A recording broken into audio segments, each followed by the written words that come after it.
nothing to hide. There's nothing to hide at all.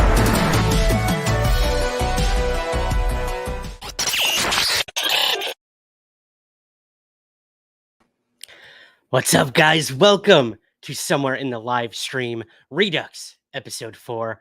I am your host, Ryan Sprague, and we do this live stream every Sunday at 4 p.m. Eastern Standard Time. So a very good evening to all of our people over in Europe, and a very good afternoon to those on the West Coast, and a early evening to those here on the East Coast, where I currently am at in my father's man cave that I have made into a UFO cave. So welcome, guys. We have so much to talk about. Too much, but I will try to get through all of it in a efficient amount of time for you. UFOs are everywhere right now in the news. Are they in our skies everywhere? That is yet to be decided, but we will talk about that tonight. I want to say a special hello and thank you, as always, to our moderator, Suzanne, who is here with us and will be putting up your questions, your comments, and all that good stuff. Man, I don't even know where to begin. I guess a good first place to start, store for my other podcast, Somewhere in the Ring. So for any of you wrestling aficionados out there, whether you're into wrestling or you've been curious about it, go check out Somewhere in the Ring, a really fun podcast I do with my buddy Andrew Sanford, who you guys have seen right here on the live stream in the past. We're having a ball. We are having a ball making that show for you guys. And yeah, it's a lot of fun. Man, chat is blowing up. The chat is blowing up. Did you? Oh, I'll get to it. I'm getting ahead of myself. Super stickers, super chat is open, guys. If you do want to help out the show, that is a very easy and quick way to support us here at Somewhere in the Live Stream. So yeah, we will highlight your questions, your comments. If you want to help us out, just hit that super chat or super sticker button. If you have questions, we will save those for the end of tonight.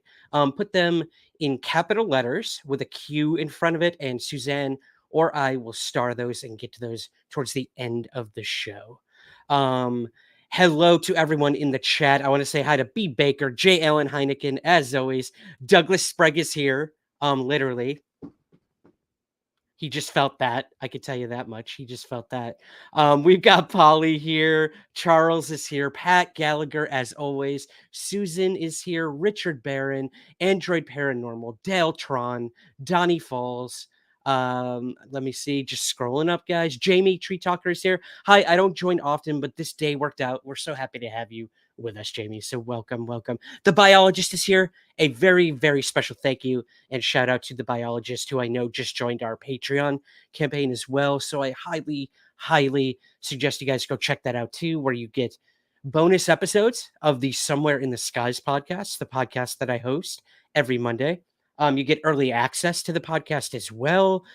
Bonus episodes, like I mentioned, you get priority to ask our guests, listener questions and whatnot. So yeah, head on over to patreon.com/somewhereskies to learn more about that and help support us monthly over there as well.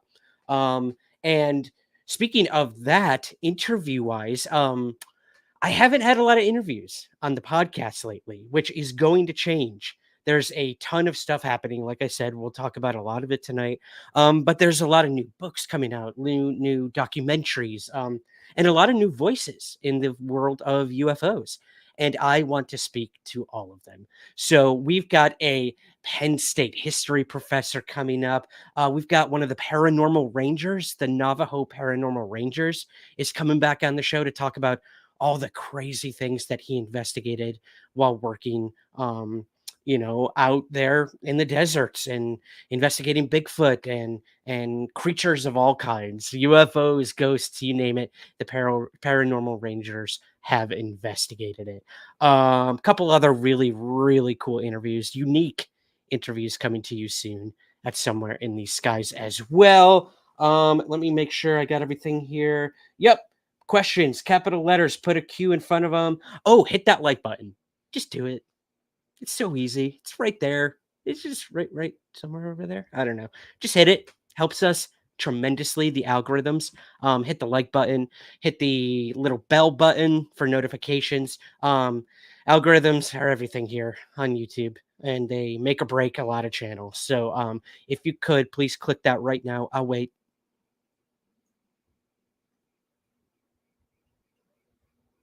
Did you do it? Thank you. Thank you. Thank you. Thank you. All right, guys, let's get to this week's news. Oh man. Thank you so much, Jamie. Truly, truly do appreciate that. Thank you. Thank you. Where do I begin? Where do I begin? I've got one video for you guys today. Only one, I promise. I'm only going to subject you to one, but we will get to that. Let's start with our first story. Who's this guy? Anybody know? Put it in the chat if you know who this is. He is the center of our first story for tonight. As some of you may know, I think it was last week or maybe the week before, Suzanne and I covered a story here where we talked about Kareem Bianchi, who was a Chilean senator who claimed that he had once been abducted by aliens. But that is not who you see on the screen. This actually comes on the heels of that story. This is another gentleman, and this story comes to us from Tim Banal over at Coast to Coast AM. Special shout out to Tim, really good friend of mine, good colleague. Can't wait to see him again soon. And this story is titled Argentine Politician Reveals UFO Encounter. So I'm going to go ahead and read this for you guys. The deputy mayor for the city of Cordoba, Javier Preto, shared an account during a recent television interview wherein he was asked about, of all things, aliens. In response to what was likely meant to be a lighthearted question, it always starts that way. It always starts lighthearted, doesn't it? We'll get past it. We'll get past it. The politician offered this surprising reply, quote, "Not only do I believe, I have seen them. We are friends." So, Preto explained that during his term as mayor of the city of La Carlota, around a decade ago, he was visiting a Tibetan monk who took him and some of his friends to the country's Mount Uritorco on a mission of sorts to go see these special beings. As the group stood on a sizable stone, a light resembling a quote, white oval suddenly appeared before them. It was soon joined by 4 additional lights, which formed a cluster resembling 5 rings. The rings hovered there for over 15 minutes before disappearing. When Preto returned to his hotel, the monk indicated that the lights were an evolved race of peaceful space beings. The event was so transformative for Preto, he later took his son to a different mountain in the hopes of meeting these entities again. And on this occasion, they witnessed an extraterrestrial city by the way of a portal that provided a glimpse of a apocryphal underground community known as the Urks.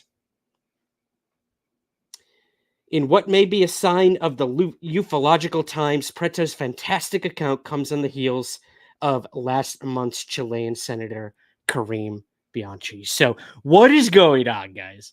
What is going on with these senators and these mayors? They all seem to have close encounter stories, abduction stories. What are the motives?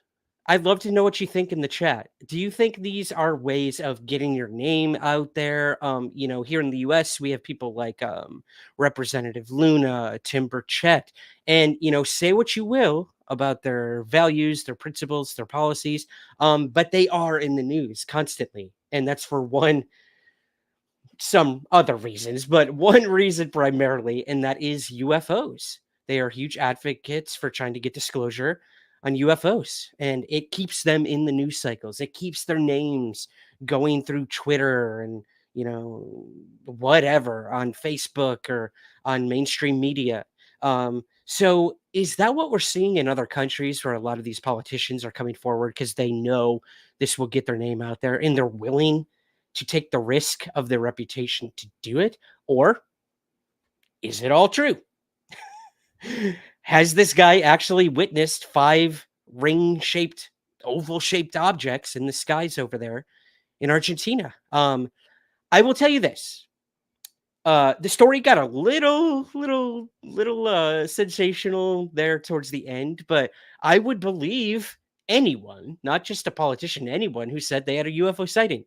Clearly, I've written 3 books on it. I host a podcast where people come on and talk about their UFO sightings. So I believe that aspect of it. Now, it's when you start getting into the said occupants of the craft, when you know what civilization they are, where they come from. It's stuff like that where you gotta put your guard up. And I deal with it all the time. And that is not to say, I am not saying I do not believe people when they tell me these things. I was not there when it happened. I have absolutely no right saying yes or no, this happened to you. None. None of you do. Nobody. But that being said, if you're going to come forward with a claim like this, like he has, gotta be able to back it up. So we'll see. We'll see what happens. I'm gonna go up in the chat and see what you guys are saying. Um, Let me see here.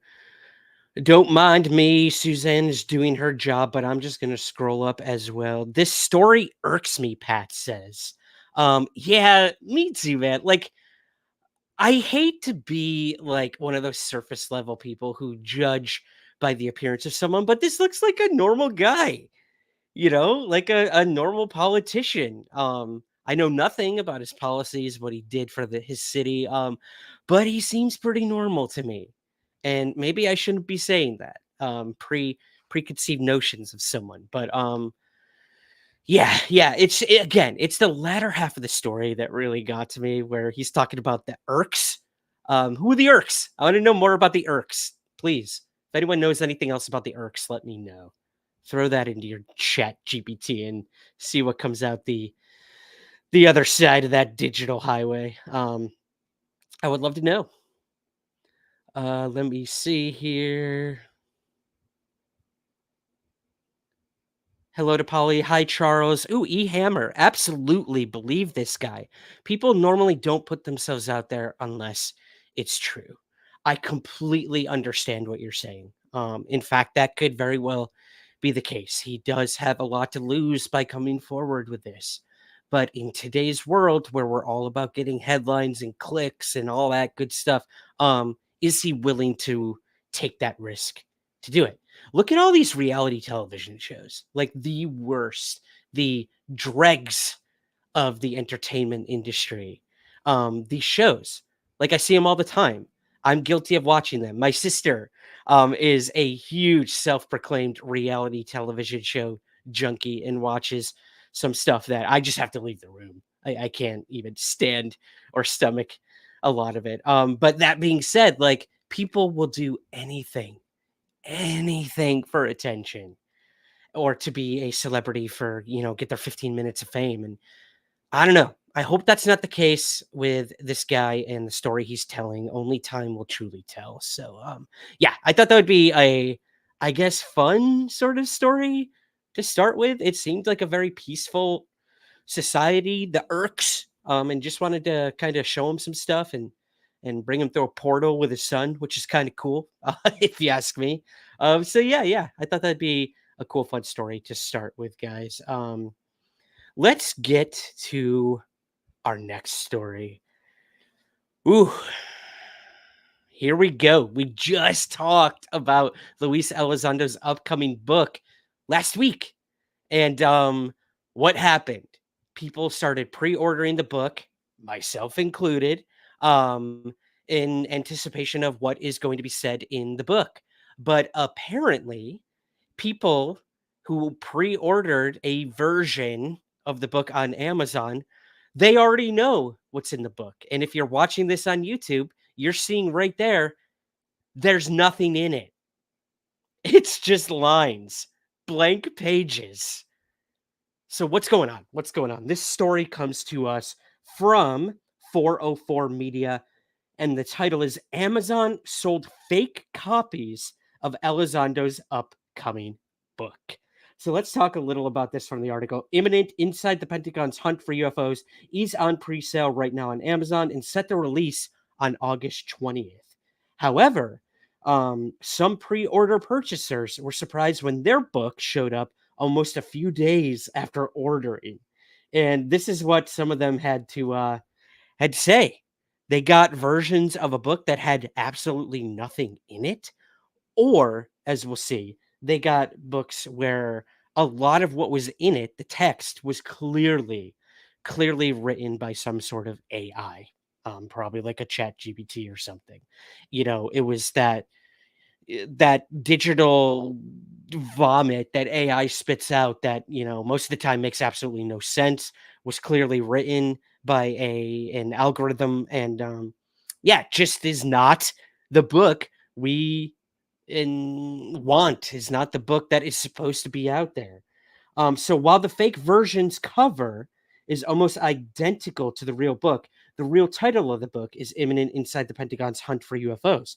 The title on the fake book is Imminent Inside the Pentagon's Chase for UFOs. See what you did there. Very, very clever. The cover of the book, which features the now famous black and white infrared image of the Tic Tac UFO, is that the Tic Tac? That's not the Tic Tac. This article is wrong. I'm calling scam on this article too. That is not the Tic Tac. That is the gimbal, I believe. Anywho, um, it includes the name of another author in the in the top right corner in the front that makes it seem like it's part of the fighter jet's camera head-up display. And that name on the scam book is Didier Alari. So interesting. Um, so yeah, really, really, I don't know, just puts a sour taste in your mouth. Like, so many people are against Elizondo to begin with.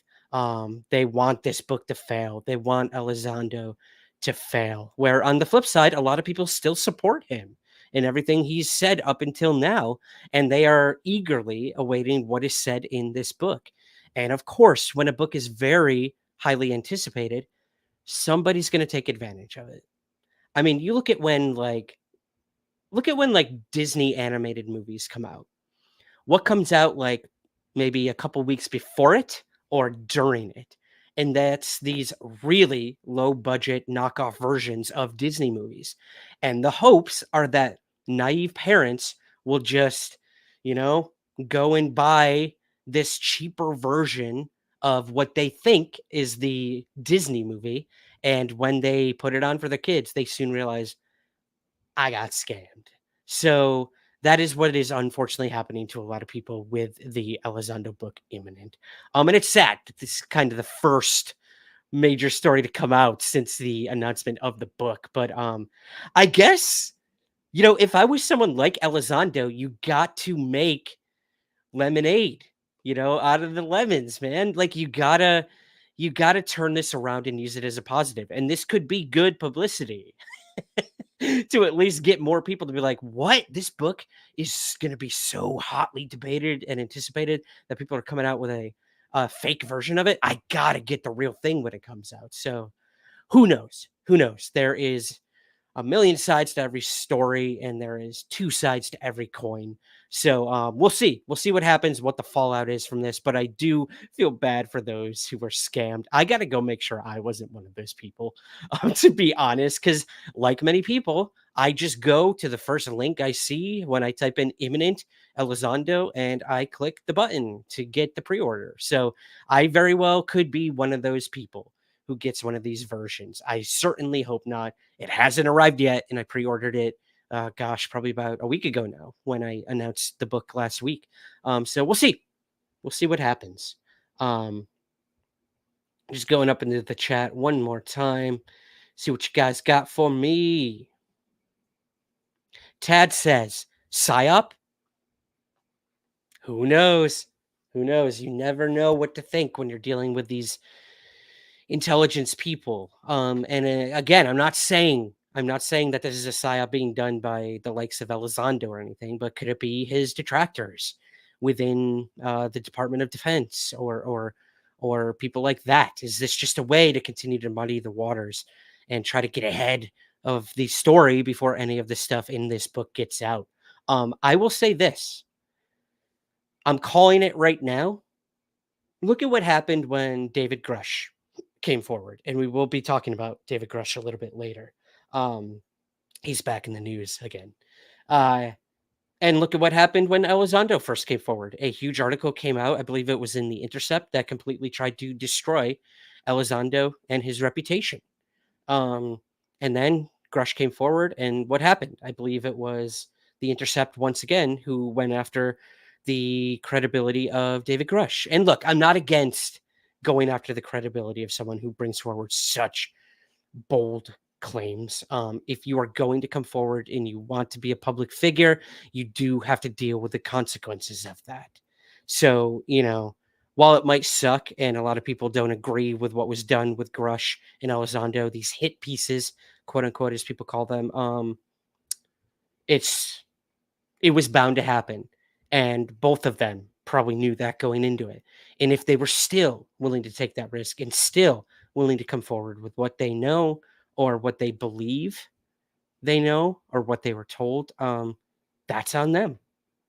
That is totally on them. So, yeah, again, sucks for the people who bought this book, but we'll see. We'll see what happens in August when the real version comes out. Just make sure you are looking for Inside the Pentagon's Hunt for UFOs, not Chase for UFOs.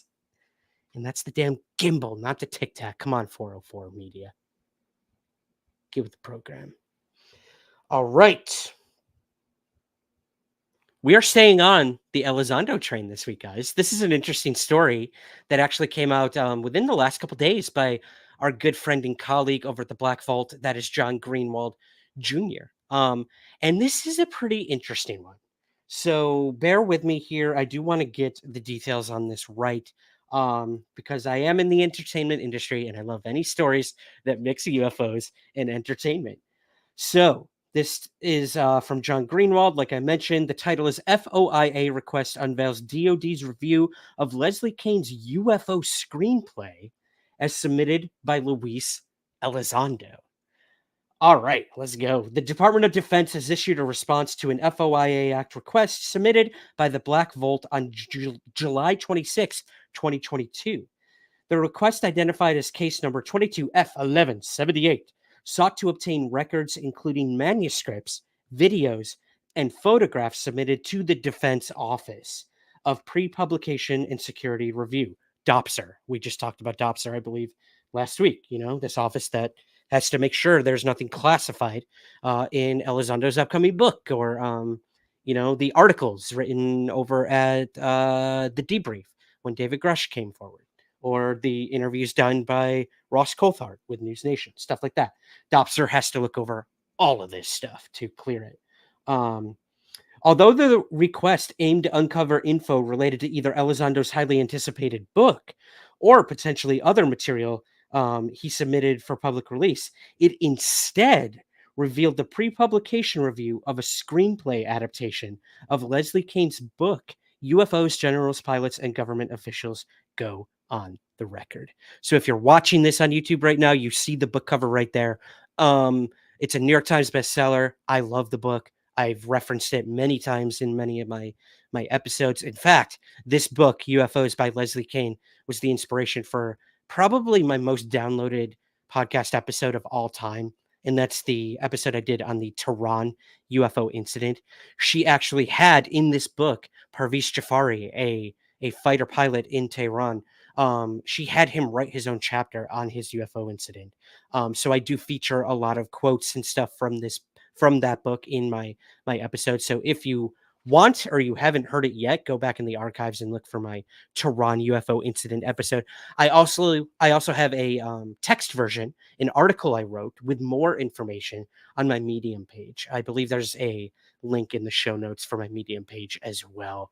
And it's, just look for Tehran UFO, Ryan Sprague, you'll find it. I am getting off track. Let me see here. The correspondence revealed the process and timeline involved in the review of the screenplay titled Alone. On September 30th, 2020, Elizondo submitted the screenplay for review. The screenplay, based on Kean's book, involved real individuals affiliated with the DoD. Elizondo requested the review to ensure no classified or sensitive information was disclosed, as his name and likeness was being used in the partially fictionalized screenplay. In his submission, Elizondo wrote, "At no time are real names, dates, or places used that could compromise ongoing operational activities by the DoD, nor is any information revealed that could constitute a compromise of sources and methods. So the Dopser acknowledged receipt of the screenplay in October of 2020 and commenced the review. The review process was delayed due to the high volume of submissions during COVID. And let's see here. Jerry Springer, not the talk show host, Jerry Springer, an attorney representing Elizondo, expressed concerns about the delays impacting the film project's progress. In an email, Springer wrote, quote, "Unfortunately, our client is in a position where forward progress on the film project is stopped until the review is completed." So despite these delays, the Dopser completed the review, and in December of 2020, Kelly McHale, a security review specialist, confirmed that the screenplay alone was cleared for public release. In May of 2021, Industry Trades announced the development of Kane's screenplay adaptation. According to Deadline.com, the screenplay was being developed by New Line Cinema and HBO Max, with Bryce Cass as the writer. The project aimed to bring the compelling accounts of UFO sightings and government investigations detailed in Kane's book to the big screen, generating significant interest among the UFO enthusiasts out there and the general public. As of now, it remains unclear whether the screenplay alone has moved beyond the development stage or was shelved. So shelved basically means it's literally put on a shelf. Like, you can option a screenplay. I've had that experience where I write a screenplay, I submit it to movie studios, and they will pay for the screenplay and just to have it under their studio. So they basically buy the license to that. It doesn't mean they're going to make the movie ever. It just means that for a amount of time, they do have the sole rights to make a movie of that. So I have several options out there of screenplays and television spec scripts that I've done, stuff like that. So this makes sense that it's on the shelf. But as we all know, this UFO topic moves very quickly, and the progression on the topic has only increased. So now would be the time, New Line Cinema or HBO Max, to make this thing. So this is one UFO enthusiast saying, make it. Just make it already. Maybe they are. Maybe they are. Despite the initial buzz and the involvement of prominent industry players, there have been no further updates on the production or release of the film. This is interesting. I love the title, first and foremost, alone. I wonder why they decided to call it that. It could be a working title, which means they just put a title in there for the time being. Does not mean that's going to be the final title of what this is. But I'm fascinated. Again, anything that mixes Hollywood and UFOs, I am all for. So we'll see what happens. It is pretty interesting that John was able to obtain so much information on this screenplay and Leslie Kean's involvement with it all. So we'll see. We'll see. Let me go into the chat. Let's see. Guys, let me know if the banners are showing up for you guys. Well, we've been having some issues with that, tech issues. So yeah, if you see the banner scrolling at the bottom, let us know in the chat. They are supposedly back now, but yeah, let me know. Let me know. We brought up Grusch. We're going to do one more story before we take a commercial break because there's so much to cover. So let's move right into that one, and that is David Grusch, guys. He is back in the news. Why? I guess we'll see. Hello to Daylandscape VFX is here. Johan Rosenberg is here. Just making sure I'm not missing anyone. All Work and Low Pay is here. Hi, guys. Hello to Jim, Pine Cedar, Charles. Hi, guys. Welcome. So there are new statements that have been claimed by whistleblower David Grusch. And these statements came from Merrick R., who writes for The Hill. But these statements aren't from an article, as far as I know. So I do want to kind of touch on that. But Merrick is pretty big on Twitter, and he does write for The Hill. He's been on News Nation, and he does seem to have some connections where he was able to get these quotes from David Grusch, someone who we really haven't heard from in a while now. And there's been a lot of contention with these 40 witnesses, the kind of mythical 40 witnesses that David Grusch supposedly spoke to, and why none of them have really come forward with their stories in the public yet. Um, you know, a lot of them were probably waiting for the whistle protection that was being brought forward by the likes of people like Tim Burchett and even Chuck Schumer at one point. These witness protection things for whistleblowers. Uh, but there were these quotes recently made to Merrick, so I'm going to go ahead and read them in reference to the 40 witnesses and whatnot. The first quote here from David Grusch. This came out yesterday, I believe, or maybe the day before. Quote, I am not aware of any of the 40 primary interview subjects that formed the basis of my whistleblower complaint having gone to Arrow to be interviewed. The witnesses conveyed to me a lack of trust in Arrow and the command climate. So I believe this is in reference to why. Why did none of these 40 witnesses go to Arrow to tell their stories? So that was his response. Um, the next quote here, it's a little long, bear with me. I am only aware of 3 individuals with mostly secondhand knowledge that were interviewed by Arrow that I also spoke with some years back during the research process. Those individuals did produce some interesting leads I followed, but it appears that Arrow did not have the expertise to distill the information they were given. Ouch. As it should have provided them access to a large body of foreign intelligence and other U.S. program information I had access to that is not reflected in the Arrow Historical Report, Volume 1. That historical report recently came out by Arrow, guys. So if you haven't, you can go read that. Just type in Arrow Historical Report on Google. I'm sure it'll pop up.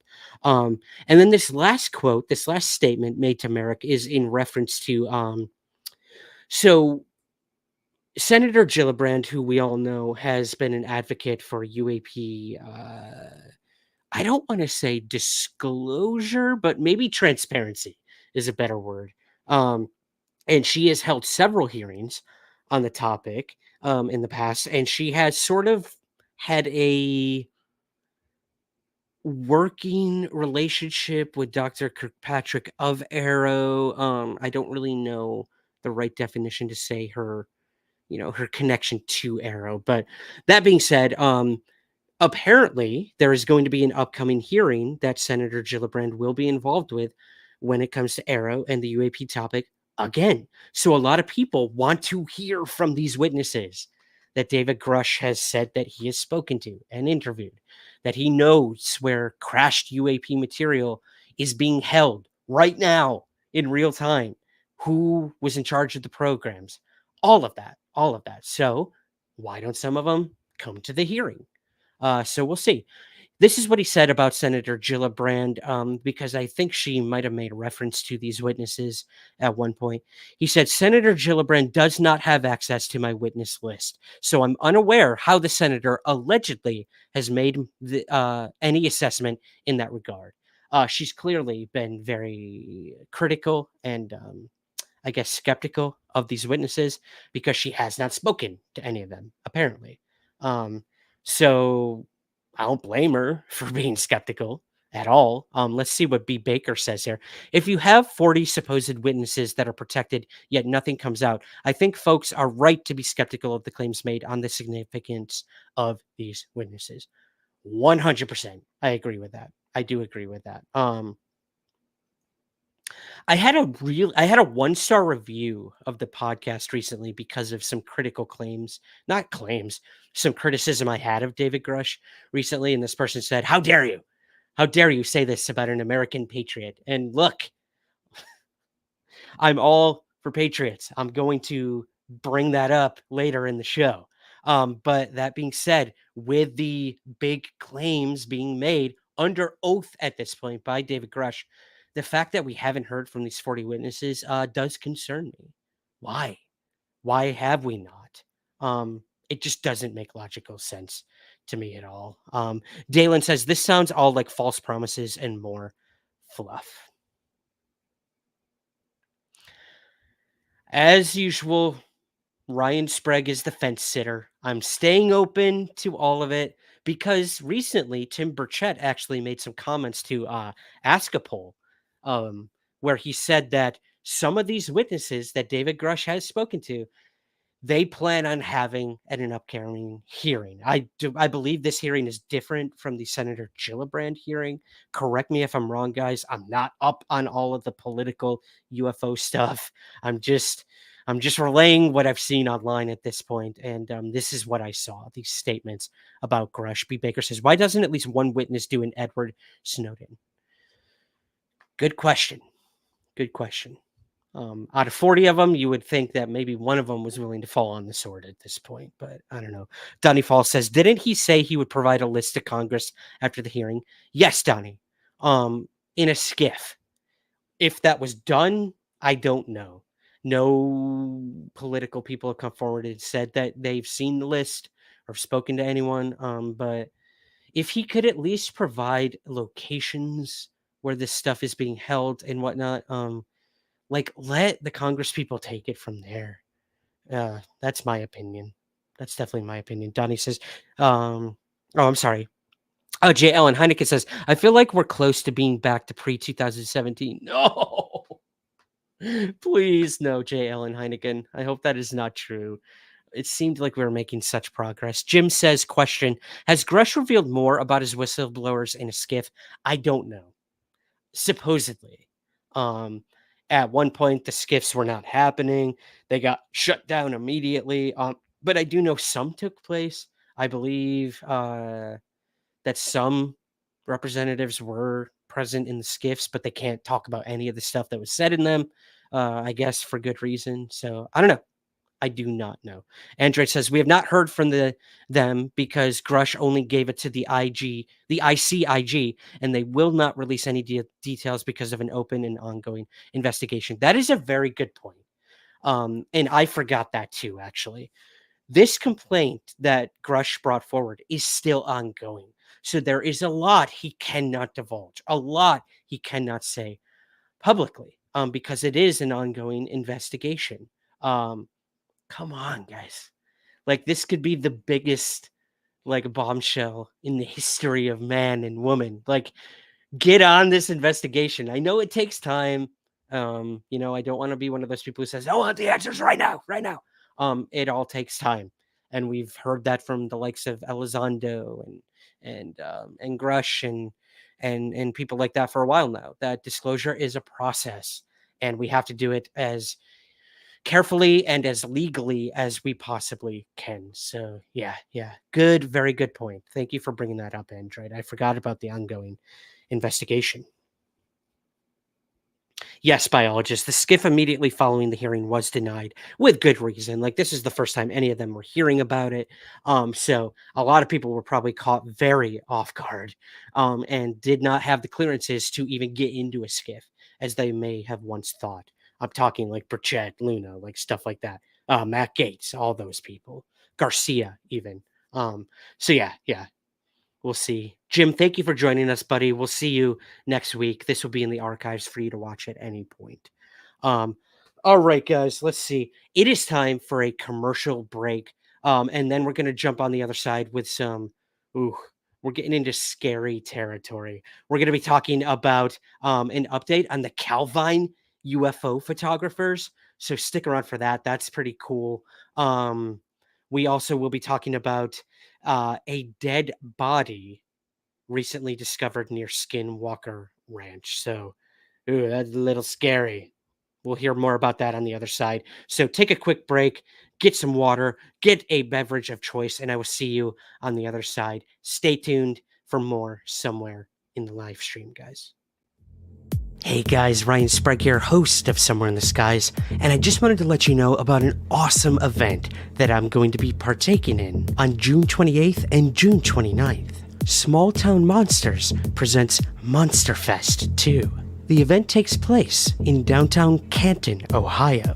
Backed by popular demand, Monster Fest 2 will include Small Town Monsters panels, Q&As with guests, Small Town Monsters film premieres, meet and greets with people like me and other authors, other podcasters, and so much more.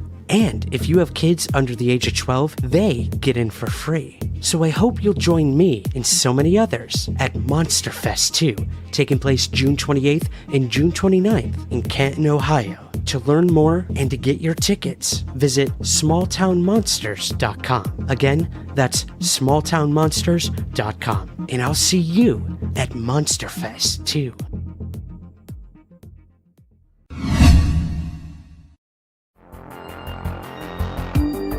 The Somewhere in the Skies podcast is free to listen to every week, but if you would like to help support the show, we have a very active Patreon page where you give what you think the show is worth. In return, you'll get early access to the main show, bonus episodes, and priority to ask our guests your listener questions. Your support truly makes the show continue and grow. So, to learn more and to join, visit patreon.com/somewhereskies.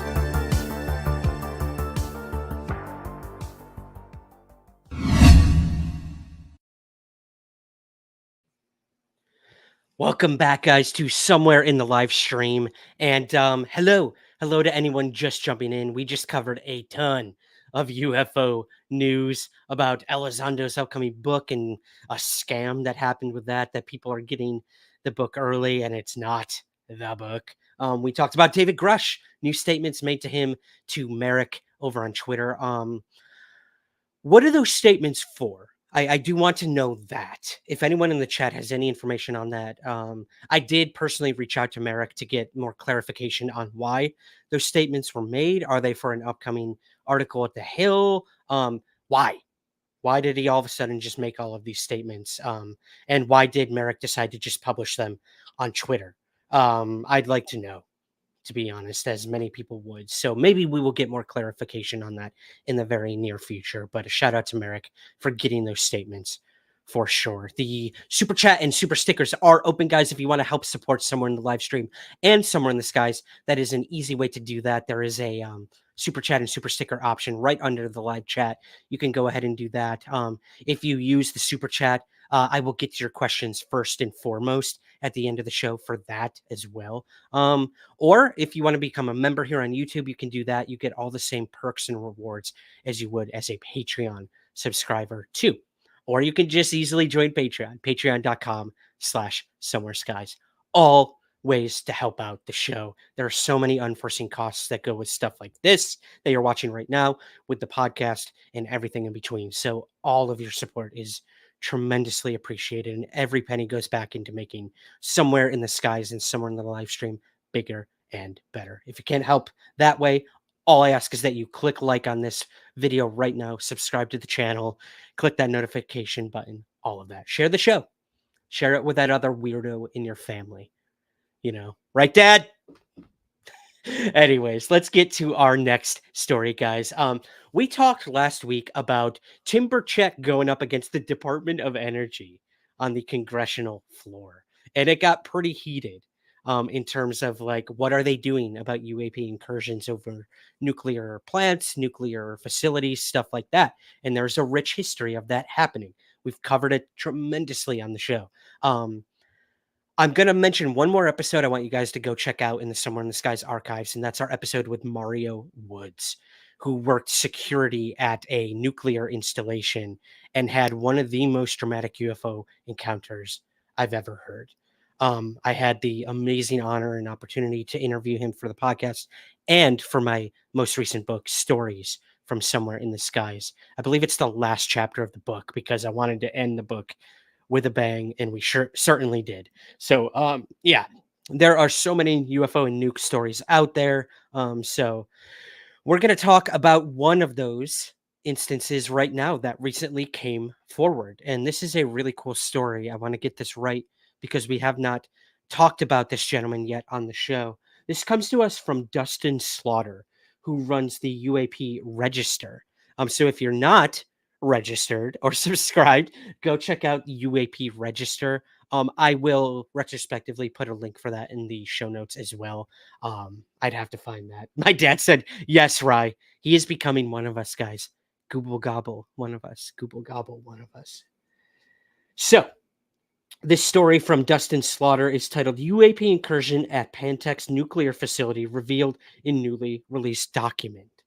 So, on the heels of our recent story with Dimperchet and the DOE showdown, a recently released U.S. Department of Energy report indicates that security personnel at Pantex Nuclear Weapons Facility near the Panhandle in Texas witnessed a UFO on September 2nd, 2015.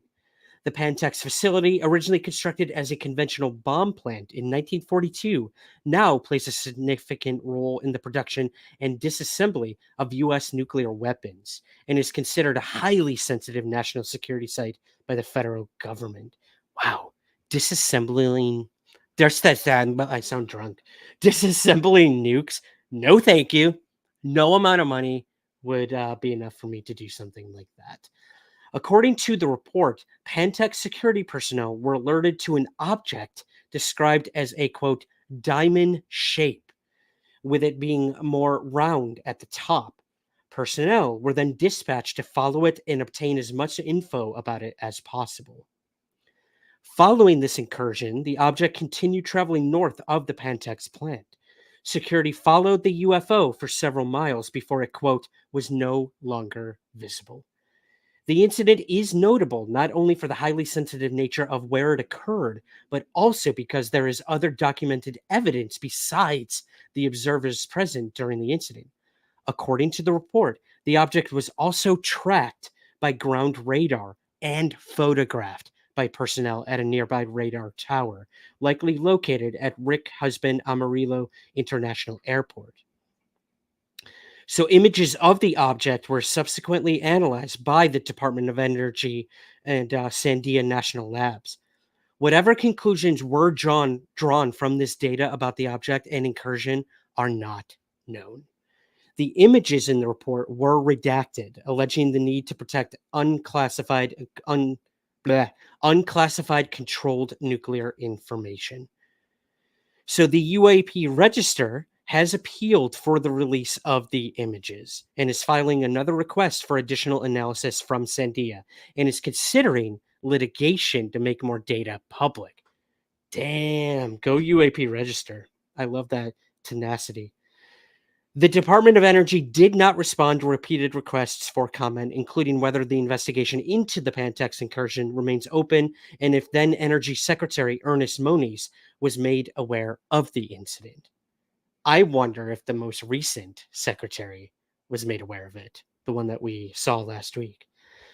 So, Dustin Slaughter over at UAP Register also says that other diamond shaped objects have been reported at Pantex throughout the years. And yeah, Dustin did just such a wonderful job detailing the rich history that there is at Pantex when it comes to these diamond shaped objects. So definitely go check out that article that he wrote. And yeah, again, this reminds me so much of the Tehran UFO incident and the diamond shaped object that was seen near nuclear facilities back then, even and throughout Iran at the time. Diamond shaped. What is going on, guys? What is going on at Pantex, at Tehran, and all of these nuclear facilities? I want to know what you think in the show notes. So let me know. Let me know. Pine Cedar says, I would rather open a can of worms than open an old nuke. Absolutely, man. Oh man. Scary. It's scary how people like Mario Woods worked at nuclear facilities and had like UFOs come over the installation. I can't even imagine. I can't imagine. Wow, it's getting dark in this room. Let me try to turn this light on if I can. Hold on, guys. You're getting a nice close view of my somewhere in the ring hoodie and my beer gut. There we go. That's a little better. That's a little better. Let me see here. Disassemble nukes. What the F, says Taylor. I love it. Dalen also says, hey, Papa Sprague, lots of hugs for your loss. We are thinking of you and the Spragues here in Germany. Dalen, thank you so much. That is extremely kind of you. Thank you to all of you who have reached out with condolences and sympathies for the passing of my mother and my father's wife, Susan Sprague. It's been almost a month now. I can't believe it. But you guys have really, really helped us. I mean that. You know, it's so easy to like I guess kind of brush away sympathies like online and stuff like that, but no, it was overwhelming the outpouring of support that all of you have given me and my family during this challenging time. So thank you. Thank you, thank you, thank you. And I am cherishing every single moment I have here with my father and my sister and our dogs and just sharing incredible memories of our mother and just getting by day. This is, an unfortunate time, but day by day it gets a little easier and it helps to do things like this. So thank you. Thank you for all of you who have reached out, and thank you for being here. Thank you for being here. Gary says, great for you to be back on Sunday evenings. Gary, it's great to be here, man. I mean that. I truly do. Let's see here. All right. I'm going to go to our next story, guys. We are winding down. I promise. But there's so much to cover. So our next story is actually somewhat nuclear related as well. And this actually came out from CBS News of all places. So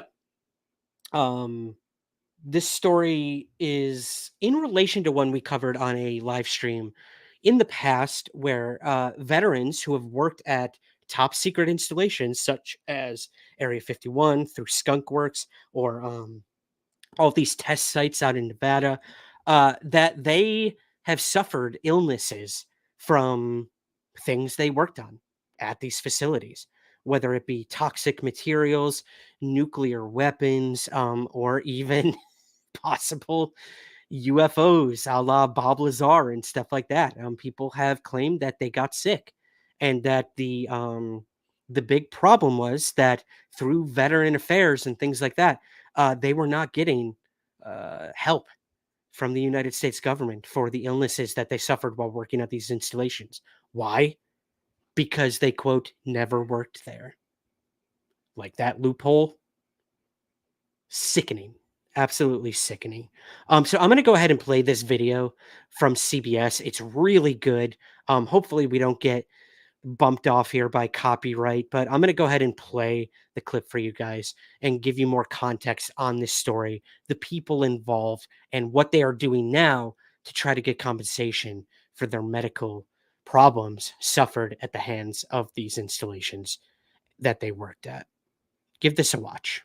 Mid-1980s, Mark Eli was in his 20s, a physically fit Air Force technician inspecting secretly obtained Soviet fighter jets. Their engines roaring inside hidden hangars called hush houses. When you're at that moment, everything's shaking and your hands are shaking and your eyes are shaking and your brain is shaking. The work was part of a classified mission in the Nevada desert, 140 miles outside of Las Vegas at the Tonopah Test Range, sometimes referred to as Area 52.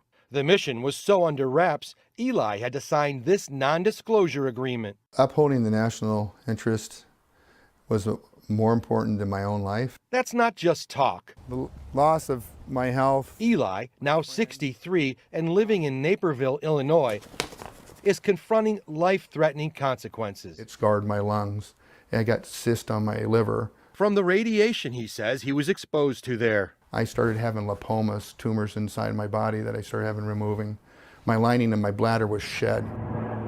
For decades, the U.S. government conducted nuclear bomb tests near Area 52. According to a federal environmental assessment from 1975, those tests scattered toxic and radioactive materials nearby. So someone made a decision that your lives and the risk was worth it for our country. Yes. All these years later, his service records include many assignments, but not the mission inside Tonopah Test Range, which means he can't prove he was ever there. Cover up? Right. That's right. There's this slogan people say, deny until you die. It's kind of true here. And the only reason why it's becoming known now is because of all the illnesses. It was because of all the illnesses. Dave Crete says he also worked at the same site as a military police officer. He has breathing issues, including chronic bronchitis, and even had to have a tumor removed from his back. He spent the last 8 years tracking down hundreds of other veterans who worked where he did. So you've seen bladder cancer, liver cancer, colon cancer, kidney cancer, tumors, lymphomas, blood diseases. all kinds of cancers. The federal government's 1975 environmental assessment acknowledged toxic chemicals in the area, but said stopping work ran against the national interests, and the costs are small and reasonable for the benefits received. What does it do to you to see all these other men and women suffering?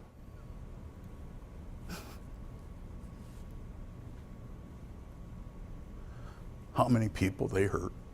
$25.7 billion worth of federal assistance has helped other government workers, mainly employees of the Department of Energy, Go on down to where it gets to the 1/3. who were stationed in the same area and are now sick. Look for. But these benefits don't apply to Air Force veterans like Crete and Eli. It makes me incredibly mad, and it hurts me too, because they're supposed to have my back. I had theirs, and I want them to have mine. A betrayal, he says, by the very government he served.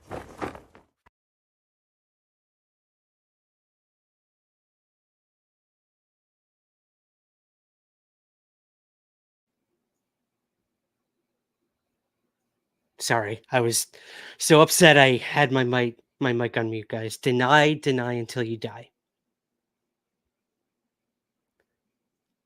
I know this story is only tangentially related to UFOs. Tonopah Test Range is known to have UFO activity, top secret.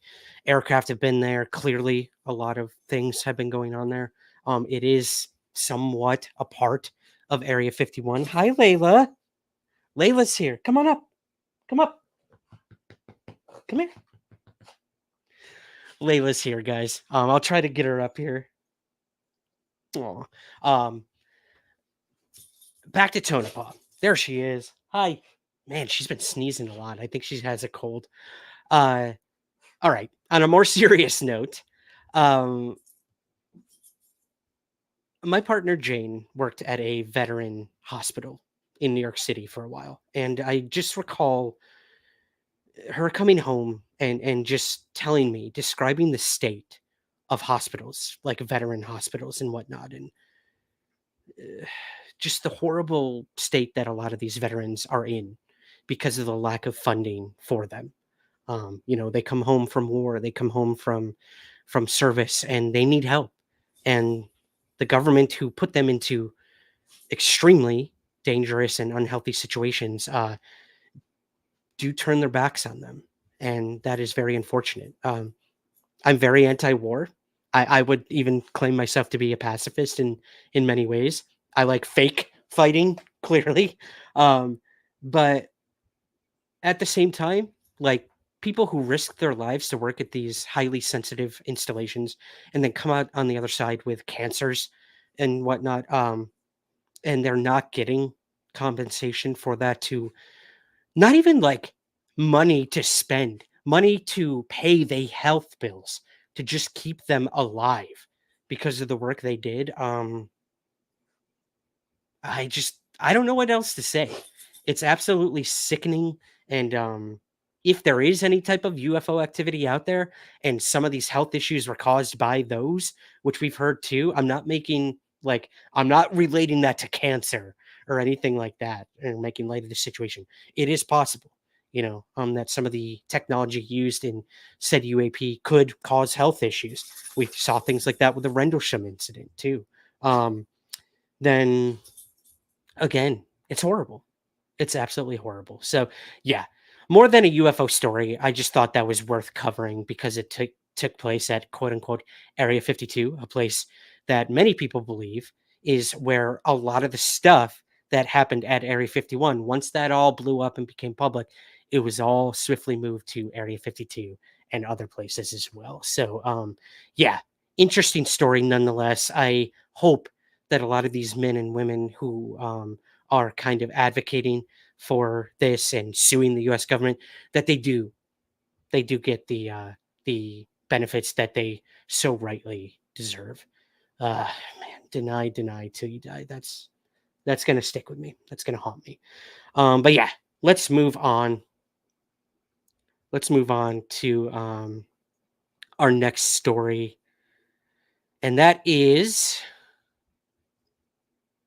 who's this guy? That actually looks like my apartment building behind him. I'm not gonna lie. The Fishers. I think that might be in Scotland, to be completely honest, which makes perfect sense because that's where our next story takes place. We are talking about the Calvine UFO photographers. Again, guys, if you're not familiar with the Calvine UFO case, you can find out a ton about it online, and you will also hear about it in an upcoming documentary by the one and only James Fox. I had the incredible opportunity to travel to Calvine with James Fox and his crew to go to the actual site where the Calvine UFO photo allegedly was taken. But we think we found it. I'm not kidding you, and I'm not like trying to exaggerate at all. We think we found the place where this photo was taken. One of the clearest UFO photos of all time. What is the object that we see there being tailed by a quote unquote Harrier jet? We don't know. And we also don't know much about the photographers who took this now famous photo. But we may be a tiny bit closer, and that is because of the man you are seeing on your screen if you are watching this. And that is a gentleman named Richard Grieve. This story comes to us from the Daily Mail by David Clark, actually. So, breaking his silence after 34 years, Richard Grieve, a co-worker of the photographers who took the photo, recalls working alongside the two chefs in the kitchens at Fisher's Hotel. Okay, so Fisher's is making more sense in this photo you're seeing. Fisher's is in Pitlochry. I actually was in the parking lot of Fisher's. So that's incredible. I was in the parking lot waiting with Craig Lindsay, the press officer for the MOD at the time. He will be in the documentary by James Fox. I don't know if I'm in the documentary. I definitely was on camera at times, but I'm kind of hoping he didn't put me in there because I didn't have my face on that day. And it was also a hell of a hike to get up to where these guys supposedly took this photograph. Oh man, I don't know. Yeah, I'll tell you this. James Fox gunned it up that hill in Calvine with no problem. I don't know how he did it, but I had to stop like 10 times. I honestly thought like I was going to have a heart attack. So I'm saying that right now. Kudos to James Fox. His tenacious need to want to get to this location was far exceeded mine and my asthma that I clearly still have. Anyways, so Richard Grieve supposedly worked with the photographers at the Fisher's Hotel. And in the summer of 1990, he said that, quote, the photographers chatted about what they'd seen, and then this dark car pulled up outside the hotel, and two mysterious figures dressed in black suits emerged from the back seat. They called to the chefs by name.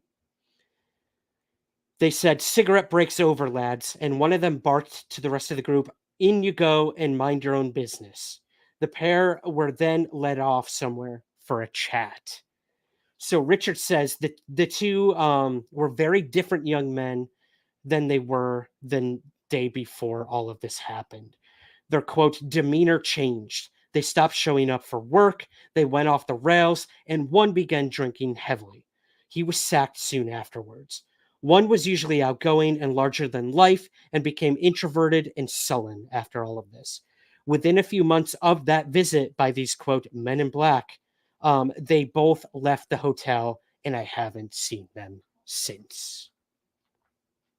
Whatever it was that they knew, they were not meant to see it. They never really talked about it, but one of them, I recall telling me, it was the Americans. Whew. Although he can't remember the exact names of his colleagues, the name Kevin Russell is written on the back of the print of the photo that Craig Lindsay, the press officer, has revealed to the public. This is what David Clark, the author of the article, had to say about, interviewing Reeves and all, or excuse me. Yeah, Reeves, right? I want to make sure I get his name right. Richard Grieve. Richard Grieve. David Clark says, some colleagues and I compiled a database of 140 Kevin Russells. Again, Kevin Russell is the name that was found on the back of photograph. We've collected a database of 140 Kevin Russells, a frustratingly common name, who are of the correct age. Some were born in Scotland and others live abroad. The closest we got was a Kevin Russell who, according to the electoral roll, was working as a hotel kitchen porter half a mile away at the time, but when approached, denied all knowledge of the picture. It could be, of course, that the photographer deliberately chose to obscure his identity by putting a different name on the print. Or it could be Kevin is still frightened and doesn't want to come forward. One thing his former colleague Richard Grieve is sure about, however, is that both the young men were very scared after their close encounter, both with the UFO and the men in black in the car. And he's sure that they couldn't have made up the image as a hoax. So there you go, guys. A development in the ever-expanding world of the Calvine UFO story. What do you guys think? I have some issues with this. Not on the part of David Clark by any means. I think this is a very valuable update, obviously, since we've had like nothing. I find it hard to believe that someone could work with two individuals who had such a earth-shattering experience in which he witnessed Men in Black coming out and like taking these guys away. I find it hard to believe that he knew the mental state in which these guys were in, what they were like before, what they were like after, working with them day in and day out, and not remember either of their names. That's weird to me. Yeah, I just don't get that. Like, how? How is that possible? How is that even possible that he doesn't remember either, even their first names? Like, I can't pretend to know the last names of many of my co-workers in the past or present. But to not know the first names of these two chefs that you worked with day in and day out, I just don't get it. I don't get it. So a lot of people think maybe this guy is making all this up and he's just looking for his 15 minutes of fame. If that's the case, he's got it right now. We're talking about it here. It's in the Daily Mail, which is, say what you will about the Daily Mail. It does get out to a lot of people. But yeah, is this a development in the story, or is this just furthering the muddying of the waters with the entire Calvine event? Another thing that really stood out to me was them saying it was the Americans.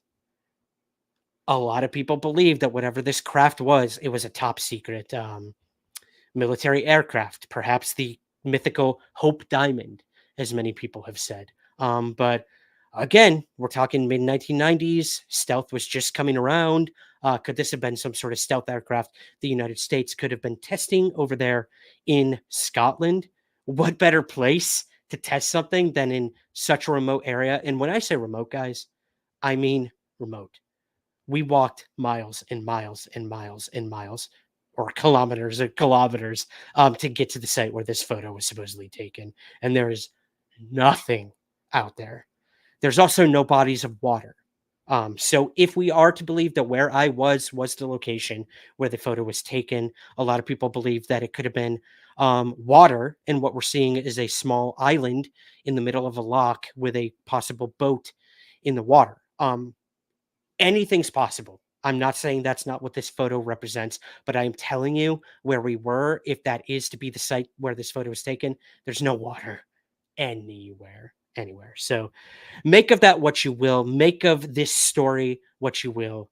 But yeah, interesting nonetheless. Charles says that is hopeless diamond. I hope not, man. I hope we get closer to finding some answers. Maybe James Fox will have some updates in his upcoming documentary. More news on that in the near future. All right. Have we made it? We've made it to our final story of the night, guys. And we are ending with something scary, unfortunately. And that is, we are going to Utah and Skinwalker Ranch. This story comes to us from Jack Brewer and Erica Lukes over at EFR. And it was titled Body Recovered Near Skinwalker Ranch. The body of a deceased individual was recovered on or about February 29th in the vicinity of Skinwalker Ranch, according to the Utah County Sheriff's Office. Quote, our agency did locate a deceased individual south of Fort Dutchins, Fort Dutchins. However, the circumstances are not suspicious, and no further info will be released out of respect for the family, Chief Deputy Brian Fletcher told Expanding Frontiers Research in March. EFR learned a body may have been recovered near 4500 East and 2800 South after an abandoned motorcycle was discovered nearby and reported to police months earlier. The motorcycle was reportedly called into the sheriff's office on November 24th of 2023. A source familiar with the incident told EFR the deceased individual may have been in the area at the time of their death because of an interest in paranormal phenomena purported to occur at Skinwalker Ranch. Urged to address whether that was the case, Chief Deputy Fletcher responded there would be no further comment. A request was submitted Friday to the Utah County Sheriff's Office under the Utah Government Records Access and Management Act for all incident reports and related documentation of the scenes and circumstances. This is a developing story. So, extremely tragic, unfortunate that this individual lost their life. Now, the real question is this in any way related to Skinwalker Ranch? I'm not making suggestions that it is. I'm not theorizing that something about the ranch killed this person. I'm not even suggesting that they were there for the purpose of looking for paranormal phenomena, but you do have to wonder, why were they found so close to Skinwalker Ranch, and what happened?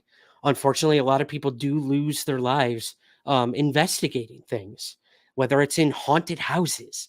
You know, I'm ghost hunting right now, and I've heard these horrible stories of people going into abandoned buildings or houses that are extremely unsafe and either falling and breaking bones or even tragically dying in these places. You have that infamous story of I believe it was a woman who was looking for I think it was the Goat Man, and she was on a bridge where a train went by and ended up killing her. You have stories of people going out to Area 51 and getting lost and losing their lives too. So, is this a tragic case of circumstance where this individual went out there to look for paranormal phenomena and somehow got lost or dehydrated or who knows, caught by a predator of some sort, or just naturally died? Who knows? Who knows? But it looks like we will not be getting a lot of information out of the Utah County Sheriff's Office about this, but it is a developing story, and I look forward to any developments in that. Tragic at the end of the day. Always, always tragic. Let's go to your starred things here, guys, before we close things out. Once again, I want to thank Jamie for the super sticker. Much appreciated. Much, much, much appreciated. Spooky Boo, welcome. Thank you so much for the super chat. Spooky Boo says, sending you condolences and something for a drink for you and your family in remembrance of your mom. And thanks for keeping my Sundays interesting. So glad you're back, from Spooky Boo in the UK. Spooky, cheers. Thank you so much. Thank you for the incredibly kind words. And yes, we will tip one back with you for my mom. That's for sure. So thank you. Thank you, truly. The Red Baron. Ooh, I love that handle.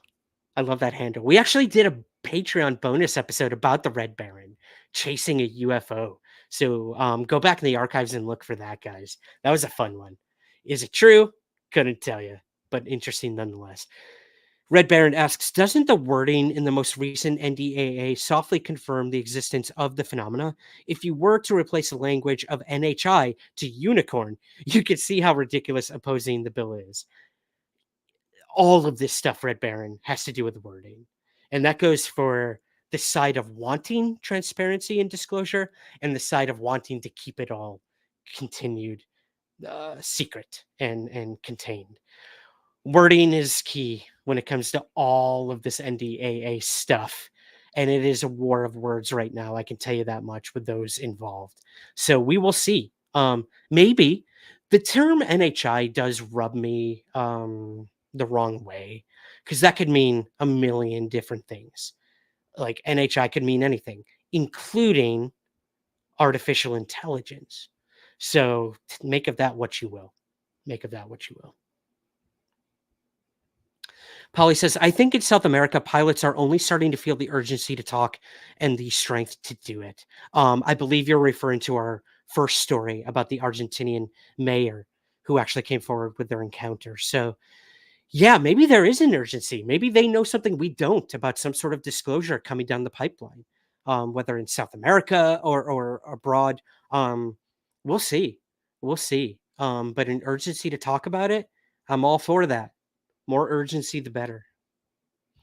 Donnie says, will you be staying in the States, Ryan? For the time being, I'm here. I am speaking at Monster Fest 2, as you guys saw in our commercial break. So I'll be doing that in Ohio later this month. And then I'll be spending some time in New York City doing various projects. And then I should be heading back to Scotland after that. I'm not exactly sure. But I do have some plans to come back to the States later this summer and whatnot as well. So I will keep you all afloat of that. But for the time being, I'm here and I'm happy to be here and I'm loving every moment of it. All Work Low Play says, do you like the term ALF for alien life form? I'm all for it. I love the show ALF. I can tell you that much. So whether it's NHI, ALF, ET, whatever, I'm all for all of it. So yeah, keep them coming. Love it. Hello to Bruce. A huge thank you for the super chat. Here's to critical thinking and waiting on information instead of jumping the gun when it comes to the para drama. I could not agree more. I could not agree more. Critical thinking is necessary with all of this. And I hope we've done some critical thinking tonight, Bruce, with all of these stories. That's for darn sure. I'm going to go through here one more time, guys. I will answer this one before we close things out. Android says, what do you make about the US, UK, Canada, and Japan all having some sort of UFO-related investigation announced? I think it's great. The more, the merrier. And look, they all could have different motivations and reasons for doing this. You mentioned Canada, UK, and the US, all of which are part of the Five Eyes Alliance. So it makes sense to me that a lot of those sort of North American or European countries would want to get involved because they want to know what information each has on this topic. So that makes sense to me. Japan was, I'm not going to lie, came out of left field. I think it's awesome. I think it's really, really cool what they're doing. So I look forward to what they're doing as well. So, yeah, the fact that they're all doing investigations gives me some hope that maybe we will get some answers on some of this stuff, and maybe some countries will want to disclose more than others, and then it will be a battle of who's gonna disclose first, right? So yeah, we'll see. Douglas Sprague says, good show, Rye. Pizza will be ready soon. Heck yeah, guys, I'm having pizza tonight. I can't wait for that Sprague pizza. So let's close things out here. Again, I want to give a special thank you to Suzanne, as always, for her moderation. But before we go, guys, be on the lookout for this brand new episode of the Somewhere in the Skies podcast dropping at midnight tonight. For all of you here on the East Coast, it'll be out earlier for those of you in the UK. And I am covering the Hadramaut landing and UFOs of the Middle East. Fascinating topic, fascinating episode. I highly, highly suggest you check it out and let me know what you think. And last but not least, thank you. Thank you for joining us, guys. Be sure to like and subscribe, turn on notifications, and all that good stuff. And yeah, that's going to do it for another episode of Somewhere in the Live Stream. I hope you enjoyed this. If you are listening to this, be sure to head on over to YouTube and you can watch the full video version of this, which is what we are doing right now at Somewhere in the Live Stream. We've got a bunch of images and stuff that relate to the story. So be sure to check that out. Subscribe to the Ryan Sprague YouTube channel, or subscribe to the Somewhere in the Skies podcast, wherever you get your podcasts, and be sure to share it as well. That's going to do it, guys. Rate, review, all that good stuff helps us tremendously here on YouTube and helps us tremendously at Somewhere in the Skies podcast. Hi, Jeffrey. Thank you. Thank you so much for being here, buddy. Truly, truly do appreciate it. And that is going to do it. Thank you for your super chats, your super stickers, for your questions, guys. And we will see you again here next Sunday for Somewhere in the Live Stream. And as always, before I go, I'll leave you with our mantra. Keep your feet on the ground, but never stop searching somewhere in the skies. Have a great night and keep looking up. Peace.